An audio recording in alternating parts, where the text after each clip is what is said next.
Hello guys, drama की starting में ही हमें हमारा मेन लीड जिशिंग दिखाया जाता है, जो यहाँ पर एक हेलीकॉप्टर से एक मिशन पर आया हुआ होता है। इसे डायरेक्शन के बारे में बताया जा रहा होता है और ये भी बताया जा रहा होता है कि वहाँ पर जाना रिस्की हो सकता है, लेकिन फिर भी वो जाने के लिए रेडी होता है। और वैसे ही फीमेल लीड वेंशी को दिखाया जाता है, उसको लेकर तो आ रहे होते हैं पर आंखों पर पट्टी बांधी हुई होती है और खींच कर लाते और सबके सामने फेंक देते हैं और उसके हाथ भी बांधे होते हैं। और जैसे उसके आंखों से पट्टी हटाई जाती है तो वो नोटिस करती है कि उसके आसपास काफी ज्यादा लोग हैं और जिसने उसका किडनैप करवाया होता है वो बॉस भी आ जाता है, जिसका नाम मिस्टर जाई होता है। वो आकर अपनी जगह पर बैठ जाता है और सभी लड़कों से कहता है कि तुम लोगों में से कोई भी फाइट जीतेगा तो उसको ये लड़की एज अ गिफ्ट दे दी जाएगी, तुम जो भी करना चाहो वो कर सकते हो। वो लोग तो वैसे ही खुश हो रहे होते हैं, उतने में उसका बटलर आ जाता है और उसे कहता है कि हमने यहाँ पर एक लड़के को पकड़ा है, क्या उसको भी आपके सामने यहाँ पर लेकर आए? कहकर उसको भी लेकर आते हैं, बट उसके हाथ भी बांधे होते हैं और उसके फेस पर भी कपड़ा होता है और उसको भी यहाँ पर लाकर फेंक दिया जाता है और फाइट भी स्टार्ट हो जाती है। काफी अच्छे से फाइट हो रही होती है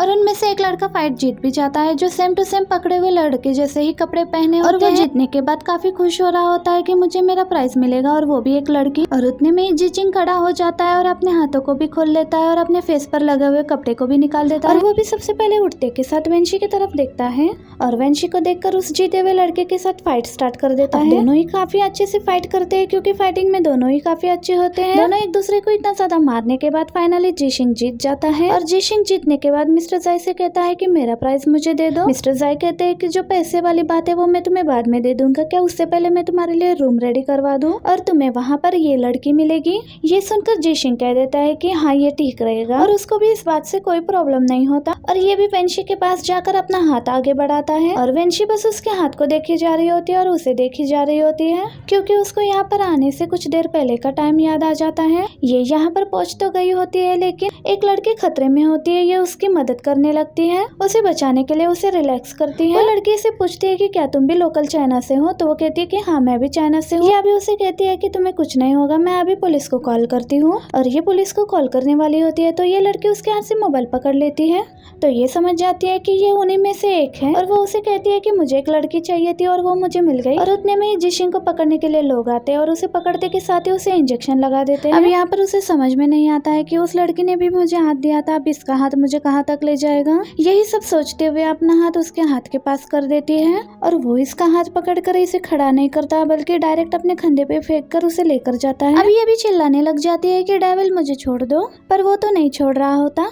अब इसके जाते ही मिस्टर जाई भी अपने आदमियों को ऑर्डर दे देता है कि इस पर नजर रखो। अब ये उसे मिले हुए रूम में लेकर आता है जहाँ पर पहले से ही 2 लोग होते हैं और ये उन्हें भी जाने के लिए कह देता है तो वो लोग भी बाहर चले जाते हैं। अब वो काफी ज्यादा चिल्लाने लग जाती है तो वो उसे कहता है कि अपनी एनर्जी को वेस्ट मत करो, बचा कर रखो। ये कहने के बाद उसे दीवार पर लगा देता है और अभी तक जमीन पर नहीं उतर रहा होता है और उसे अब पूछने लगता है कि तुम अब चिल्ला क्यों नहीं रही हो। तो वो कहती है कि तुमने ही तो बाद के लिए एनर्जी सेव करने के लिए बोला है। तो वो कहता है कि ये तो अच्छी बात है और फिर वो उसके एक एक करके शूज उतार रहा होता है। शूज उतारने के बाद उसे ऐसे ही उठाकर पाँव धुलवाने के लिए लेकर आता है। पाँव तो धुलवा देता है लेकिन उसे ऐसे ही पकड़कर शीशे के साथ लगा देता है। अब ये भी काफी ज्यादा नर्वस हो रही होती है उसके क्लोज होने की वजह से। फिर वो सामने विंडो की तरफ इशारा करके उसे बताता है कि मैं तुम्हें प्रोटेक्ट करने के लिए आया हूँ और जो लोग बाहर खड़े हुए हैं वो लोग देखना चाहते हैं कि हम कुछ कर भी रहे हैं या नहीं। वो लोग हम पर नजर रख रहे हैं तो तुम्हें मेरे साथ कोऑपरेट करना होगा। ये सब सुनने के बाद ये भी उसके साथ कोऑपरेट करने के लिए तैयार हो जाती है और जैसे ही वो पीछे हटता है तो ये भी अपना फेस उसकी तरफ कर लेती है और आगे वो भी अपना शर्ट उतारने के बाद दूसरे शर्ट में चेंज कर लेता है जिससे उन लोगों को ऐसा लगे कि वो सच में शर्टलेस है और उसे उठाने के बाद वो बेड पर लेकर आया उसे। और जैसे जैसे ये उसके पास आ रहा होता है तो ये उससे दूर जा रही होती है। ये देखकर वो अपना शर्ट उतार कर उसके हाथ उसी शर्ट से टाई कर देता है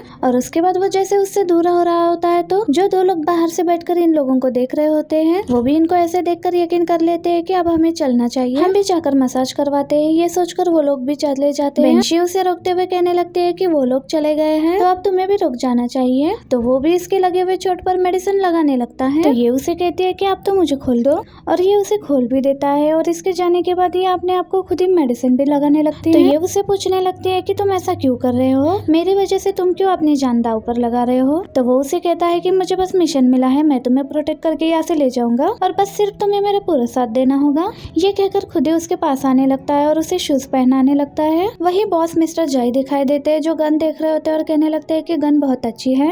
और दूसरी तरफ ये दोनों उसके विला से बाहर जाने लगते हैं तो बट गार्ड्स उन्हें रोकने लगते हैं और कहते हैं कि तुम्हें बाहर जाने की परमिशन नहीं है। तो वो कहता है कि अपने बॉस को बोल देना कि मुझे पैसे ट्रांसफर कर दे, मैं पैसों के लिए इतना वेट नहीं कर सकता। तो वो कहता है कि नहीं, तुम इस लड़की को अपने साथ नहीं लेकर जा सकते। ये बात सुनकर वो भी रुक जाता है और जैसे ही थोड़ा चलने लगता है तो जैसे ही वो आदमी इसके कंधे पर हाथ रखता है तो वो उसे मारने लगता है और बाकी सबको भी मारने लगता है। और जैसे ही एक आदमी वेंशी की तरफ हमला करने वाला होता है तो वो जल्दी से आकर उसे बचा लेता है। उतने में इनके पास भी अलार्म बजता है कि यहाँ से कोई भागने की कोशिश कर रहा है। ये लोग भी जल्दी से अपने गन्स वगैरह उठा लेते हैं और सब जगह टॉर्च मारकर ढूंढने लगते हैं। दूसरी तरफ ये भी एक पर्सन का वॉकी टॉकी लेता है और उसके गन भी ले लेता है। और अब वॉकी टॉकी से उसे पता चलता है कि वो लोग हॉल की तरफ आ रहे हैं।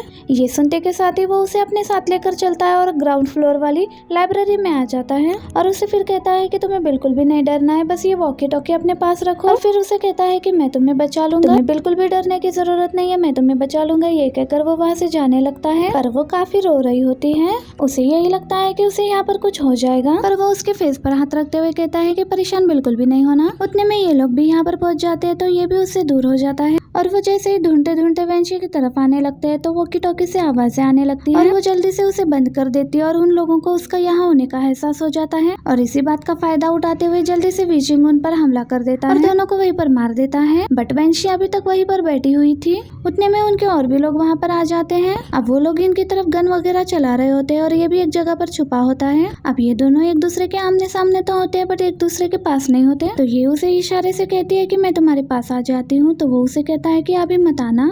अब वो भी एक काउंटडाउन स्टार्ट कर देता है और उनकी तरफ एक फायर कर देता है। तो ये भी भागते हुए उसके पास आ जाती है और ये भी उसको एक ही हाथ में बाजू से उठा लेता है और वहाँ से उन लोगों को जैसे गन दिखाते हुए जाने लगता है। उतने में बॉस जिन बोल देता है कि अगर तुम इस लड़की को लेकर जा रहे हो तो तुम ये सोच लेना कि तुम्हारे सारे पैसे चले जाएंगे और अगर तुम यहाँ पर रुकना चाहो तो मैं तुम्हारे पैसों को डबल कर दूंगा। और ये भी अपनी हार मान लेता है और गन को भी नीचे रख देता है और बॉस जिन कहता है कि तुम्हें मेरे साथ 6 मंथ के लिए काम करना होगा। तो इस बात के लिए भी मान जाता है और वेंशी को लेकर वहाँ से जा रहा होता है। मिस्टर जाय को तो उस पर बिल्कुल भी ट्रस्ट नहीं होता, इसी वजह से उसके आदमियों को फिर से उसके पीछे लगा देता है। और ये दोनों भी जैसे अपने रूम में पहुंचते हैं तो ये तो फौरन से लेट जाता है सोने के लिए। तो ये भी उसे कहती है कि इस हालत में भी तुम्हें सोने की पड़ी हुई है। तो वो कहता है कि हाँ और मैं क्या कर सकता हूँ और कहता है कि सोऊंगा ही तो कुछ सोचूंगा ना आगे क्या करना है। तो वो कहते हैं कि मैं कहाँ पर सोऊं। तो उसको पिलो देते हुए कहता है कि तुम मेरे साथ एक ही बेड पर तो नहीं सोने वाली, मुझे पता है कि तुम बेड शेयर नहीं करोगी। तो वो कहती है कि मैं तुम्हारे क्लाइंट हूँ तो तुम्हें मुझे बेड दे देनी चाहिए।